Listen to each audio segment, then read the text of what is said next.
Hi Taurus! This is Kajora Lovely with your general reading for the month of February 2019. Please keep in mind it is a general reading, so it may not resonate entirely with everyone. And if you're curious, I'm reading with the Illuminated Tarot.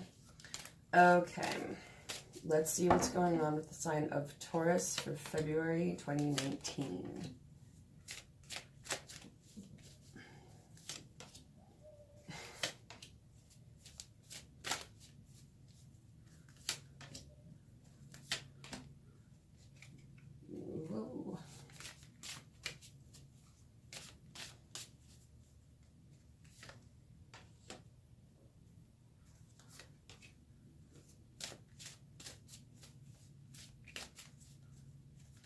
Well, emotions are definitely on the brain this month because you have a lot of cups, which is the water element and has to do with feelings. So, fun fact, what's crowning you is the same thing that showed up in the Aries sign. So you two may be going through some similar things this month. Where you are right now, though, is getting through something that makes you feel defensive. Yay! The Seven of Wands usually means that you feel under attack, like you've been pushed to the edge of a cliff and you have to fight your way back. That's no fucking fun. So you're getting out of that, fortunately. And it could be, well, this is what's influencing you. This is what's influencing you at the moment, this month. So this can be two things, because it's the Lovers, which is the sign of Gemini, or, so it could be a Gemini if it's not a relationship, or it's the Six of Cups, which relates to childhood, children, usually anything in the past. So it could even be an epiphany you had about something in your childhood or in your past. It could even be something from a past life.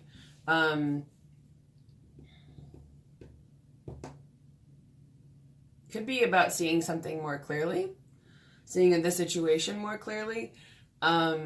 But since it's also the Lovers, it could be about a relationship or having made a decision. So there could have been a decision that you made that got you out of those feelings of feeling defensive, that like someone was attacking you. So what's crowning you, this is the Justice card, and it's also the Eight of Swords. So the Justice card is also the sign of Libra. It's kind of funny because Gemini and Libra are the signs that have sort of the two elements, right? Gemini is the twins, Libra is the scales. So it's about balance, and they're both air signs. So that could be something that's influencing you, or these decisions, thinking about things from multiple perspectives, maybe even two sides of yourself that are kind of going at it. You've been thinking more because you are an earth element and these are air with Gemini and Libra. And with the Eight of Swords, that usually means, and in reverse, it means you're getting yourself out of a situation that makes you feel trapped or stuck, usually a mental one. And so it could even be a mindset where you feel under attack. Something to think about. Well, I guess the other question for some of you is how much of that is perceived and how much of it is real. And usually with this, it could also be that some of you are acknowledging where you need to remove yourself from something that makes you feel trapped or stuck. And with the Eight of Swords, I often see that as you know how to get out, and you know that you can get yourself out of that situation. That no one's going to come rescue you. It's not that hard to get out of, in this case with the Eight of Swords. So there is a way to get out of it. I feel like I need to pull one more card for this one. Plan. So the Three of Wands is usually about having made plans and you're figuring out where you're going to go next. And it could be that the plans are coming to fruition, so you're ready to get the hell out of there. So it could be that some of you are planning, or if you haven't yet, then you need to plan. And that's the way to plan your escape. So as for where you are now, it could be not feeling so happy in the love department. There are some ways in the cards ahead that I think talk about how to overcome this, but the Ace of Cups in reverse can often mean sadness or depression, because upright it means you have an emotional abundance. So you're feeling very satisfied, very happy, and and if you're in a relationship, very much in love.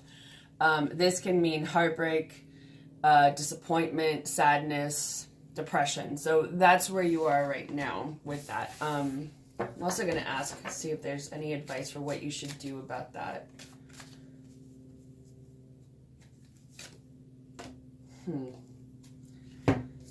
This is an ongoing theme for almost everyone right now. I've been pulling this card in individual readings as well. It's the Six of Swords in reverse. So this means that you're not leaving a bad situation behind for a better one. It could be that the situation you're in is not that bad, and you know that you maybe just need to get through it. And it's something that you can figure out. It's not untenable.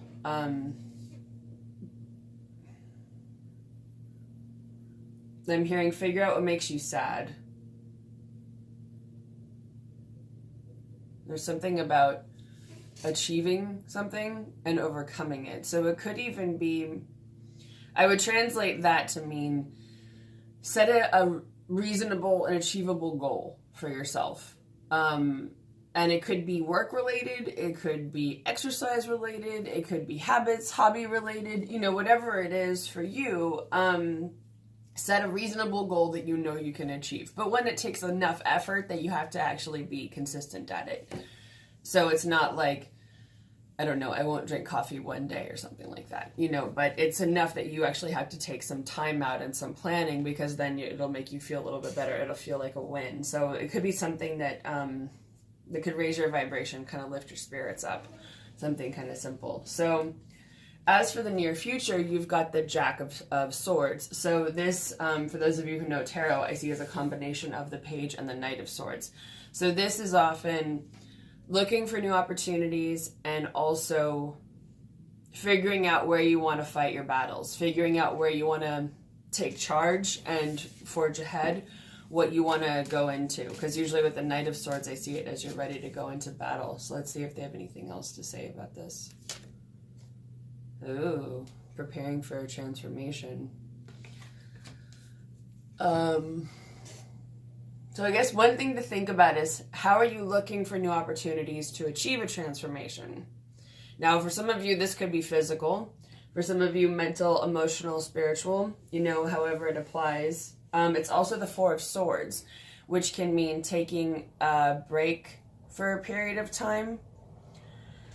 Because what's standing out is knowing when you want to jump into something and also looking for new opportunities. So that kind of goes hand in hand with the Four of Swords, with that rest. Because you might need to take a step back from something, bring something to an end, take a break, look for new opportunities, get a lay of the land, figure out where you want to put your energy moving forward. And then once you've found it, it sort of relates to this planning. Then you dive in, and then you jump in and take full advantage of the time you spent. Sorry, they're saying the time you spent wasting away. So I'm assuming that that's for people who often feel like sitting idle is bad. For those of you that want to be productive, your earth signs, you want something to make sense. You want to work toward a goal. So it could be even that resting is part of your goal, for those of you who need to phrase it that way. So that way you're not beating yourself up in your head like, why am I not doing anything? And there could be a transformation too that needs to take place that you might be resisting a little bit. I mean, you didn't get this, the Death card means transformation. You didn't get it in reverse, but for some reason I feel like that could be the case just a tad. Because transformation isn't always that easy. Okay, they want me to pull another card on that one, so let's see. The Sun. See the good things in your life. It's also the Seven of Pentacles. So that can also be, take inventory and see how far you've come. So even if you are taking a break from something, whatever it is, you might even want to chronicle your progress. So for those type A personalities that are watching, you might want to keep a daily journal. So even if you are resting or withdrawing from something else, you're monitoring other things in your life. And it could be what you're eating, how much you're exercising, how much you're sleeping, your daily tasks, the things that you're achieving, even just your feelings, something like that. So even if you are resting or taking a break from whatever, do something, have some daily habit that makes you feel more productive, because with the sun, it's often that you have good things in your life. It's just a matter of acknowledging them.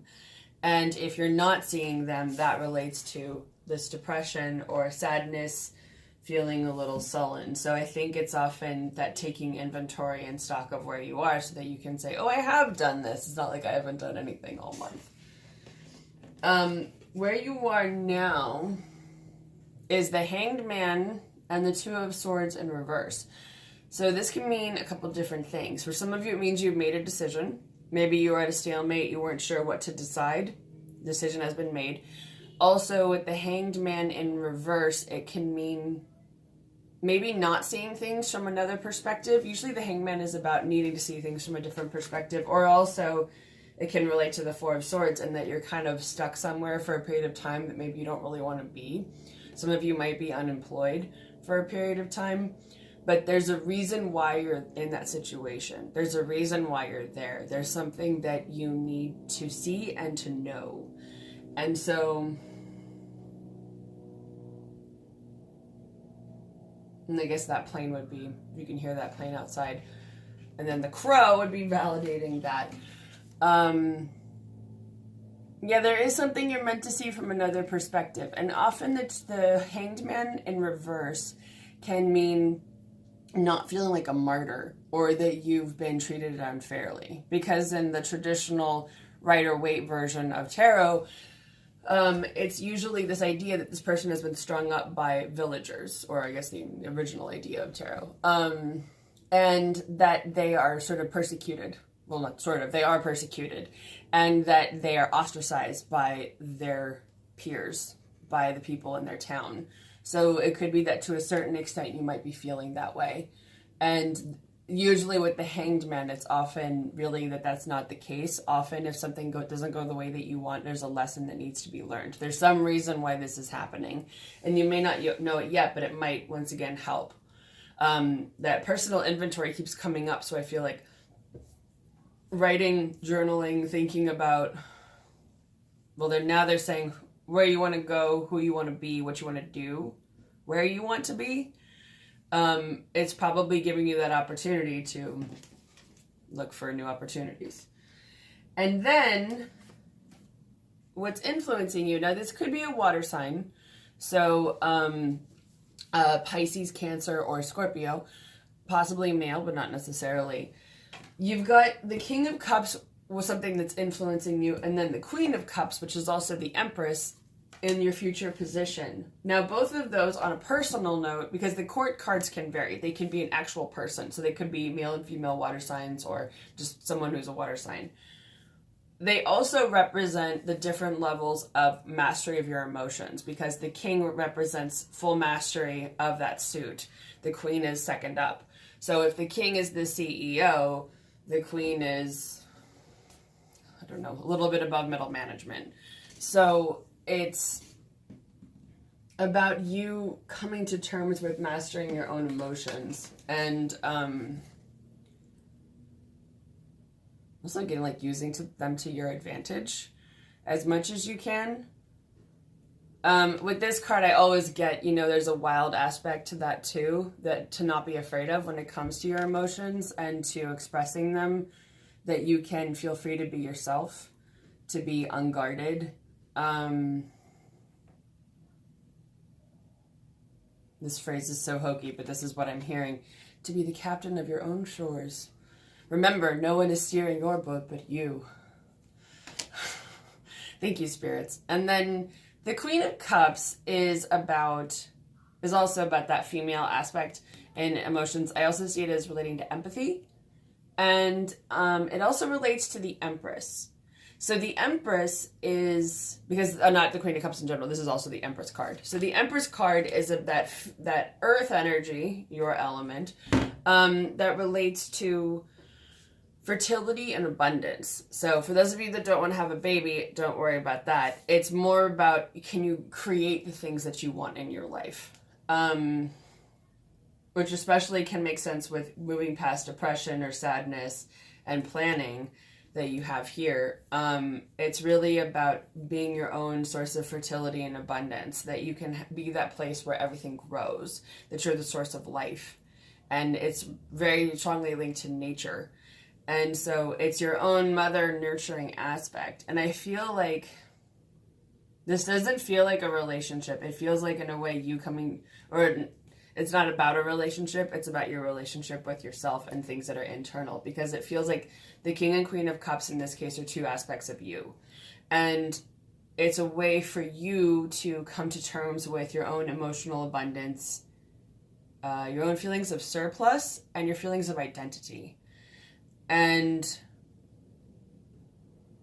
well, love yourself, first of all.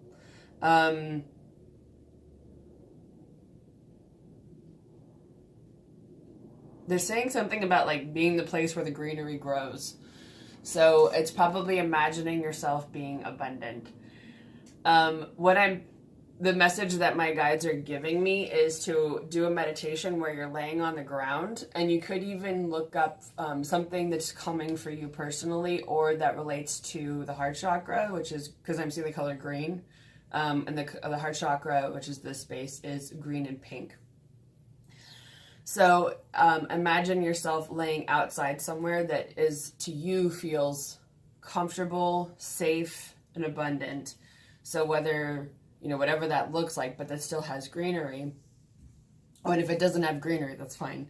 But I keep getting the color green, so I feel like that relates to this. And then imagine yourself laying in that field, or wherever it is, a farm, whatever, laying flat, and imagine things growing up around you, not necessarily like covering you and smothering you, but growing up around you, maybe from you, and feeling that connection to the earth, which is your element, and then your connection to life.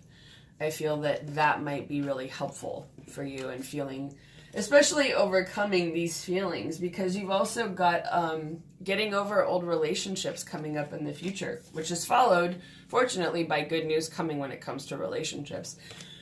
But there's a lot of emotional work for you to do this month, which makes sense because it's February and you have Valentine's Day. So, which, whether you're in a relationship or you're single or you're dating, casually, whatever your situation is, it can bring up a lot of feelings about relationships for a lot of people. Whether it's, is your relationship good enough? Why doesn't anybody love me? Whatever. Pick your poison. But there is something in here about getting over past heartbreak with the 5 of Cups here, and then this good news coming in. But I feel like this good news is coming after you've done the work. That you have to do this to lay the groundwork and also clear away a bunch of crap. Easy stuff. But it's really about you coming into your own terms of abundance and moving, and also prosperity, and moving past these feelings of being defensive and feeling like you're trapped and that you're not emotionally where you want to be, that you are going through a transformation, you're having trouble noticing the good things in your life. With the Sun card, this is about noticing the blessings in your life. And oh my god, sorry. And also changing your perspective, that this is important. So there is emotional work that needs to be done, and making sure that your needs are met emotionally. So I feel like that's important for you, is knowing what you want on an emotional level moving forward. Before you can get to this good news that's coming. So, just a little homework for you guys for the month of February. All right, Taurus. Well, I hope you have a wonderful month, and I will see you again next month.